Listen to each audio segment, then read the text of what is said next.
గత 2-3 రోజుల నుంచి వైరల్ అవుతున్నటువంటి ఒక వీడియో, హిందుత్వవాదులందరూ నిలదీస్తున్నటువంటి వీడియో. ఇస్కాన్కి సంబంధించినటువంటి గోవింద సెంటర్కి వెళ్ళి అక్కడ ఆహారాన్ని సప్లై చేస్తూ ఉంటారు, తక్కువ రేటుకి సప్లై చేస్తుంటారు, క్వాలిటీది సప్లై చేస్తూ ఉంటారు.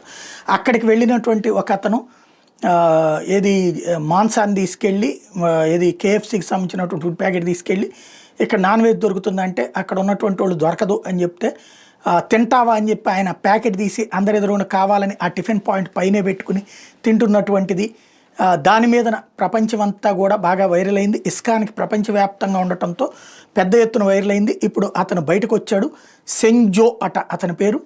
తను ఇప్పుడు తాజాగా క్షమాపణ చెప్తూ ఒక వీడియో రిలీజ్ చేశాడు. అయితే పబ్లిక్ పెద్ద ఎత్తున విమర్శించింది ఏంటంటే, అతను ముస్లిము, తన మతాన్ని తను పాటించవచ్చు, ఎదుటి వాళ్ళ మతాలను ఎట్లాగా ఇబ్బంది పెడతాడు అన్నటువంటి సందర్భంలో నేను ముస్లింని కాదు, నేను క్రైస్తవుణ్ణి అని ప్రకటించాడు. ఏదైతే తను వీడియోలో క్షమాపణ చెప్తూ ఇస్కాన్ టెంపుల్కి, గోవింద రెస్టారెంట్కి వెళ్ళడం ఇలాంటి చేయడం తప్పే, ప్రపంచం అంతా చెప్తున్నటువంటి దాన్ని నేను అంగీకరిస్తున్నాను అంటూ వెగాన్ రెస్టారెంట్లో కూడా ఇదే విధమైనటువంటిది గతంలో అతను ప్రయత్నించాడు అన్నటువంటి విషయం ఇంకోవైపున వీడియో వైరల్ అవుతోంది.